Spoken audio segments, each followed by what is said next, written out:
My son-in-law started going through my filing cabinet 3 days after my wife's funeral. I watched him from the hallway and he didn't see me standing there. He was moving fast, like he knew exactly what he was looking for. That was the first sign. I missed it. Let me back up. My wife Eleanor and I were married for 41 years. She was the kind of woman who remembered everyone's birthday, who kept a spare key for the neighbor in case they locked themselves out, who made the same green bean casserole every Thanksgiving, and somehow it tasted different every year. She died in February, a Tuesday, from a stroke that came on while she was watching the evening news. No warning. No goodbye. The paramedics said she was gone before she hit the floor. I was 67 years old, and I had never in my life felt so completely alone. We lived in Boise, Idaho.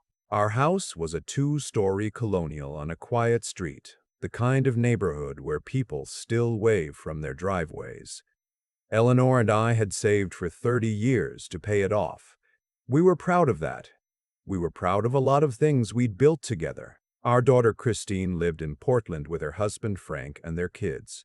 Our son Andrew lived right there in Boise, about 20 minutes from us, with his wife Renee and their daughter. And then there was my nephew Eddie. He was 19, the son of my younger sister Patricia, who had died of ovarian cancer 2 years before Eleanor. Eddie had been adrift after losing his mother. No father in the picture.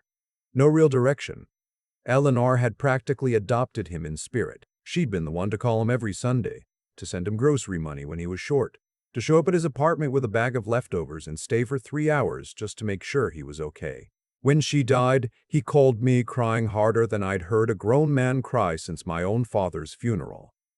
I want to be clear about something. I did not expect to need help. I had run a small HVAC company for 26 years. I sold it when I retired at 63 and walked away with enough to be comfortable for the rest of my life. I handled my own finances, my own taxes, my own medical appointments. I was not a man who fell apart. But grief does something to you that you cannot prepare for. It's not just sadness. It's disorientation. You reach for your phone to tell your wife something funny you saw, and then you remember, and that moment of forgetting and then remembering happens 40 times a day for months. You stop sleeping well. You stop eating regular meals. The house gets very, very quiet. Renee was the one who suggested moving in. She was sitting at my kitchen table about 3 weeks after the funeral, bringing me a casserole dish she'd made. She was always thoughtful like that, or so I believed. She said she was worried about me being alone in such a big house. She said Andrew had been worried too. She said the kids would love having more space, and their apartment lease was ending in April anyway. She said it would be temporary, just until I got back on my feet. I told her I'd think about it. She showed up with boxes the following weekend. I want to say this carefully because I know how it sounds. Renee was not unkind in obvious ways. She didn't yell. She wasn't cruel. What she was, I understand now, was strategic.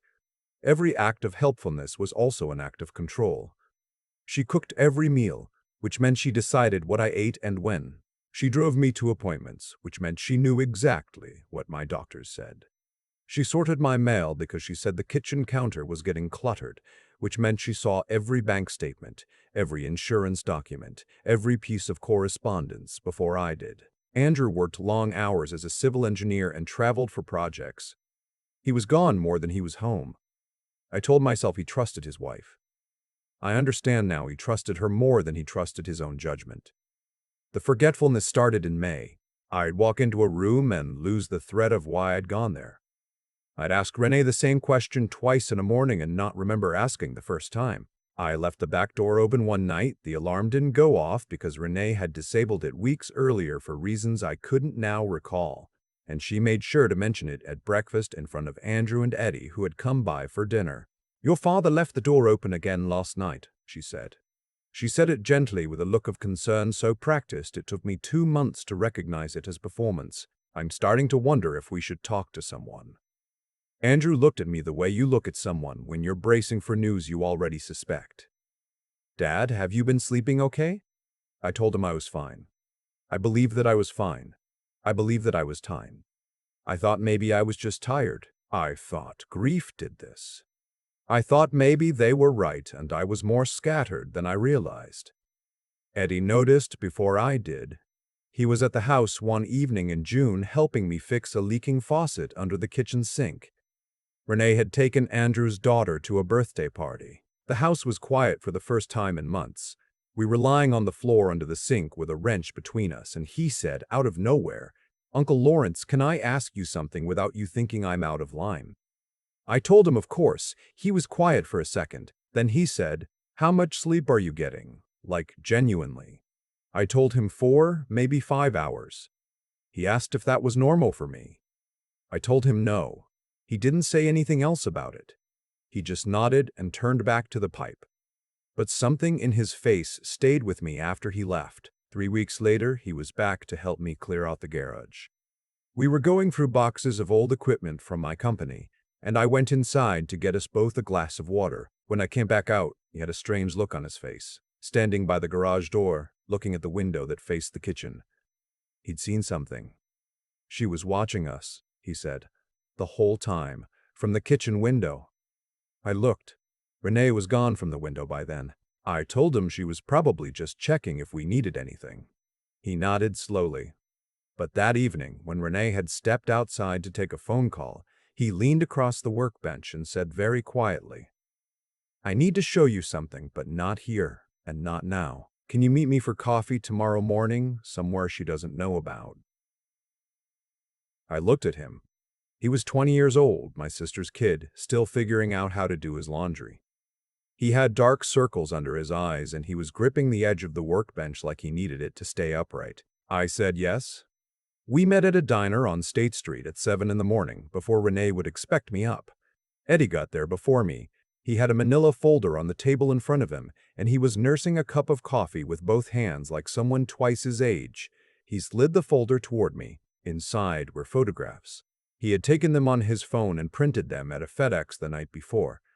I stared at them, and I had to read them 3 times because my mind refused to accept what my eyes were seeing. They were bank statements. My bank statements, printed and annotated in Renee's handwriting.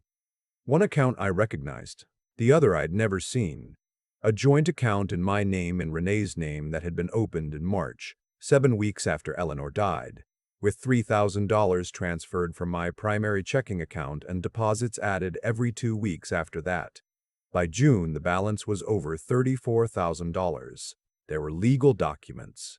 A durable power of attorney bearing what was clearly meant to look like my signature, granting Renee full authority over my finances and medical decisions. I had never seen this document. I had never signed it.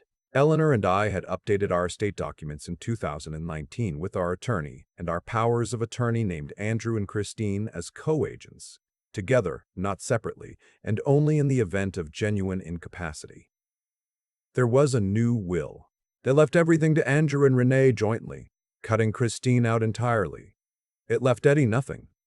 The house, my retirement accounts, my savings, my life insurance policy, all of it. The signature looked like mine, but I have been signing my name for 67 years, and I know what it looks like.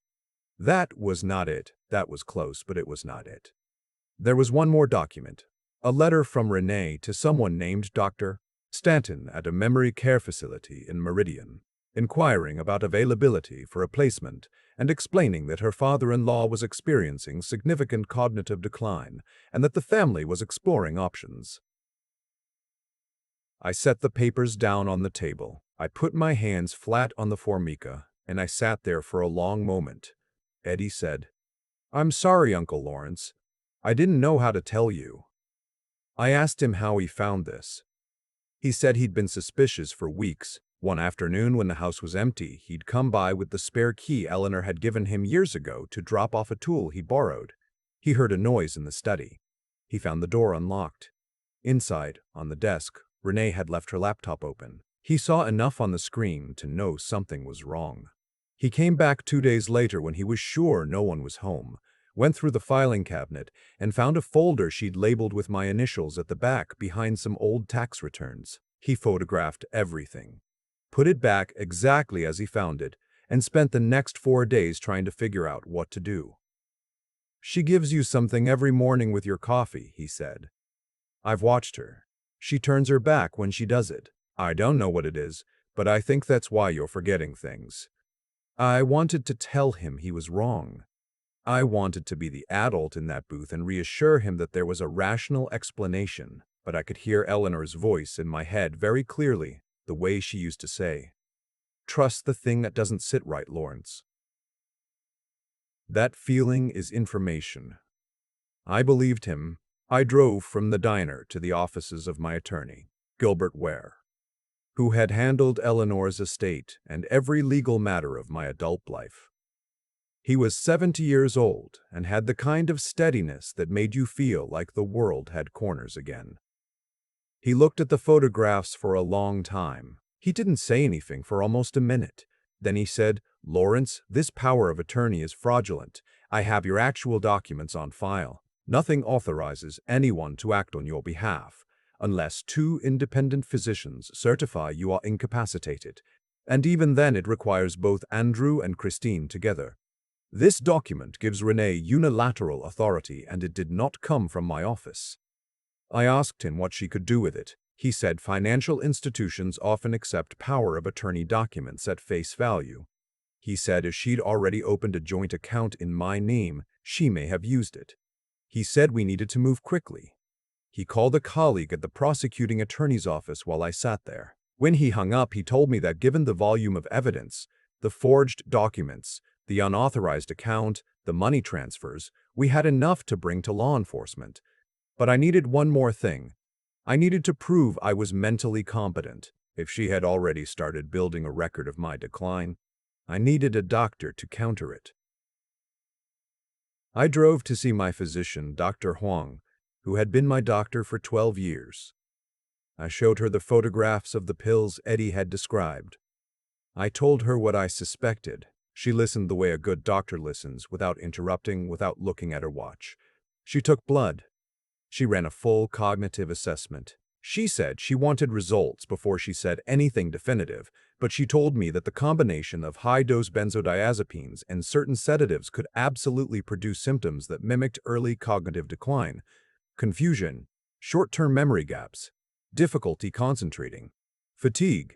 She said if someone had been administering those substances without my knowledge, the effects would have been real and measurable and would have stopped when the substances stopped. She also said, before I left, don't eat or drink anything you haven't prepared yourself until we know what's in your system. I drove home. Renee had made lunch. She asked where I'd been. I told her I went for a drive and stopped at the hardware store. She said lunch was getting cold. I sat at the table and pushed the food around and said I wasn't very hungry, and she gave me a look I couldn't quite read but filed away.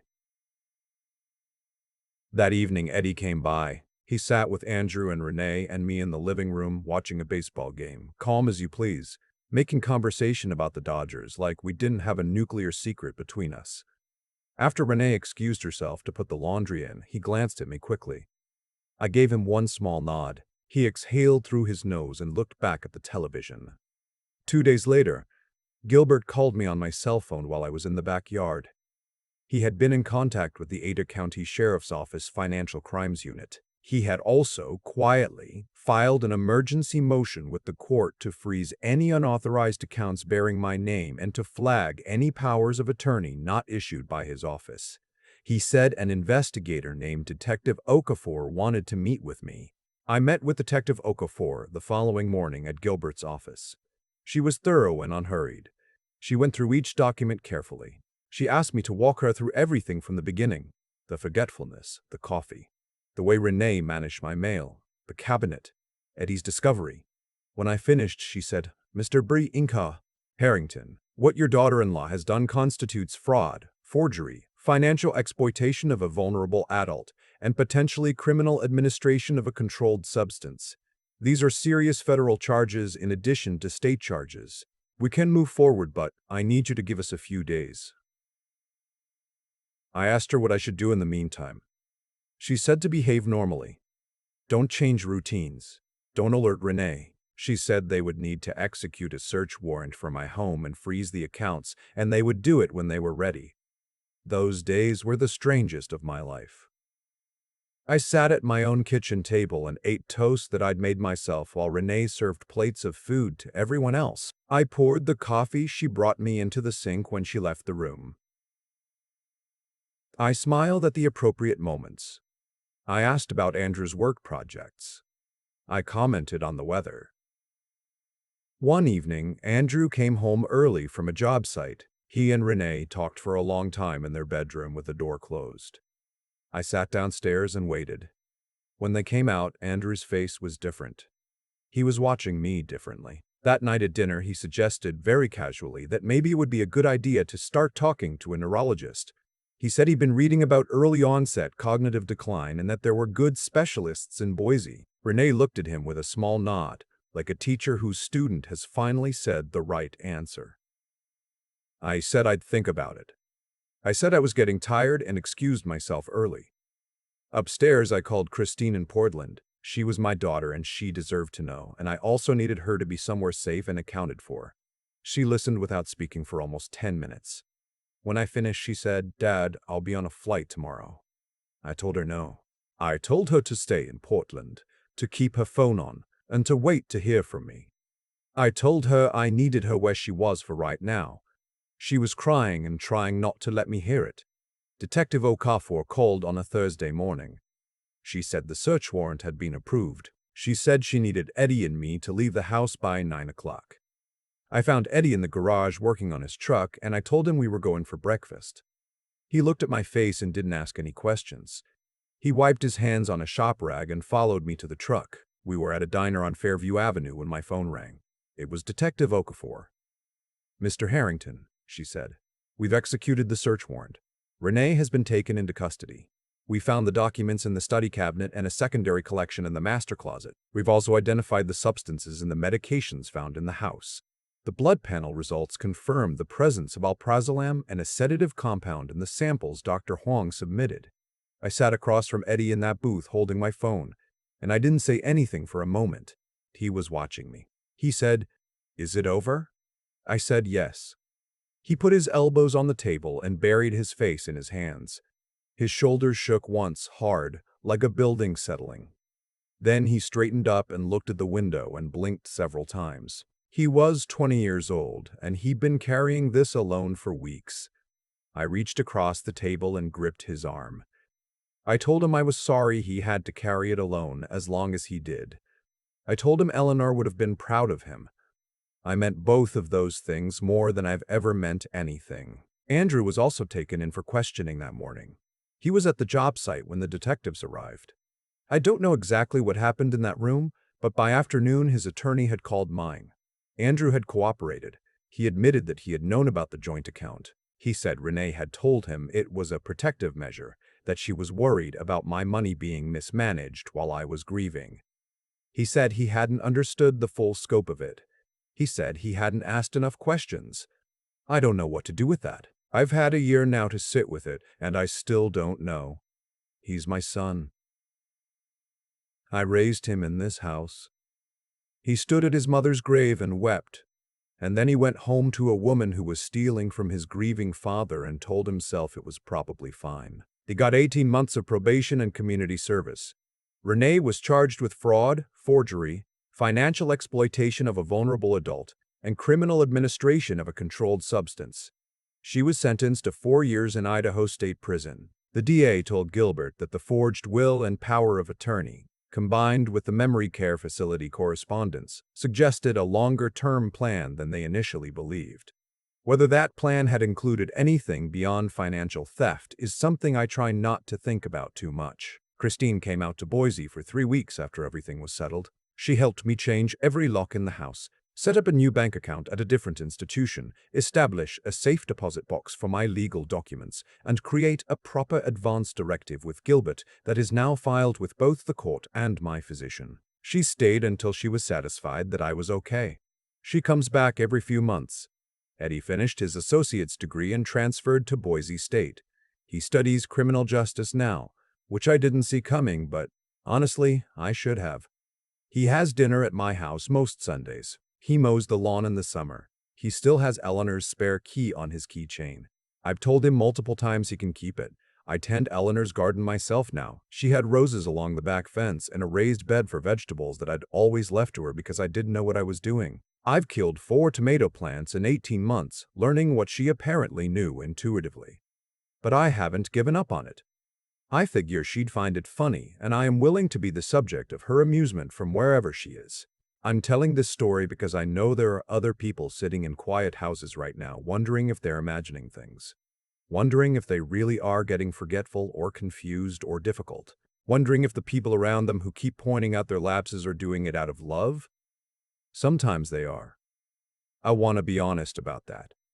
Sometimes family sees decline before we do, and they're right, and they're trying to help. But sometimes the person cataloging your lapses is the same person causing them. And the only way to know the difference is to stay connected to people outside that circle. People who have nothing to gain from your confusion. If something doesn't feel right, it probably isn't. Get a second opinion. See your own doctor, not the one someone else recommends. Call your original attorney, not a new one that appeared in your life after a significant loss. Reach out to the person who isn't in the room. The out-of-state daughter, the nephew who stops by on his own. The old friend you used to have coffee with before the new routine absorbed all your time. Elder financial abuse is the fastest growing form of elder abuse in the United States, and the majority of it is committed by family members. It happens in nice houses and quiet neighborhoods. It happens to people who are sharp and capable and successful their entire lives. It does not mean you are weak. It means someone made the calculation that you were a target, and the best response to that is to prove them wrong. I proved them wrong. Eddie helped me, but I was the one who made the calls, who walked into Gilbert's office, who sat across from a detective and laid out the evidence clearly and calmly. The drugs were out of my system by then, and my mind was steady, the way it has always been and continues to be. I'm 68 years old. I run my own life. I make my own coffee. I manage my own accounts. I have a standing Friday appointment with Gilbert to review anything financial that comes across my desk, not because I need supervision, but because that's what careful people do. I see Dr. Tennant Huang every 4 months. My cognitive function, she tells me, is excellent for my age. It always was. My relationship with Andrew is complicated in ways I am still working through. He calls. I answer. We talk about surface things, baseball, the weather, his daughter's soccer games. There is something broken between us that I do not know how to name, and I am not certain it can be repaired. But I am trying to stay open to what might be possible, because I think that's what Eleanor would have wanted. She believed in the long view of people. She believed that how someone acted in one terrible moment was not the whole of who they were. I hope she was right about that. I'm still finding out. What I know for certain is this. You don't get to decide that an old man's life is over just because he is grieving. You don't get to warehouse someone in a facility and sell their house and spend their savings because you've decided their years of usefulness are behind them. Every person who built a life deserves to finish it on their own terms. I'm finishing mine on my terms. In my house, in my garden, with the people who actually showed up when it mattered. That's enough. That's more than enough. That's everything. I think about choices a lot now. Not regrets exactly, but the architecture of how things happen, how one decision opens a door and another closes it, and the accumulated weight of all those openings and closings is what we call a life. Renee made choices. Andrew made choices. Eddie made a choice too. The hardest kind. The kind where you have something to lose and you do the right thing anyway. None of what happened to me was random. It was the direct consequence of what each person in that house decided to value when they thought no one was watching carefully enough. That's the part that stays with me. She thought I wasn't watching. She thought grief had dulled me down to something manageable, something that could be guided toward a conclusion she'd already written. She was wrong, but she wasn't entirely wrong about the grief part. I was dulled. I was slower than usual and more trusting than I should have been. And I want to be honest about that because I think there's something important in it. Being vulnerable is not the same as being stupid. Being kind is not the same as being naive. I opened my home to family because that is what you do, and that instinct was not wrong even if the people I extended it to were. What I wish I had done sooner was stay connected to people outside that circle. Gilbert, Dr. Huang, Christine, Eddie. The people who had nothing to gain from my decline. Isolation is the first tool of anyone who means to take something from you. I didn't notice it being built around me until I was already inside it. That's worth saying plainly. The walls go up quietly, one small rearrangement at a time, and by the time you feel enclosed, you've already been separated from the people who would have told you something was wrong. Eddie was 20 years old and carrying a weight that would have buckled most adults. He didn't go to Andrew with what he found. He didn't convince himself it wasn't his business. He sat with me in that diner on State Street and slid a folder across the table because he understood, at an age when most people are still figuring out how to feed themselves, that doing nothing is also a choice and it has consequences just like any other. That kind of integrity doesn't come from nowhere. It came from Eleanor, honestly. She poured years of Sunday phone calls and leftover containers and genuine attention into that kid, and when the moment required something of him, he had something to give. That's how it works. You invest in people, and the investment doesn't disappear just because you're gone. It lives in what they do when it matters. I'm not the same man I was before all of this. I am more careful. I am less automatic in my trust. But I am not bitter, and I want to be clear about that distinction because I think it's the difference between surviving something and being consumed by it. What happened to me happened because of choices other people made. What I do with the rest of my life is the only choice I still have full control over.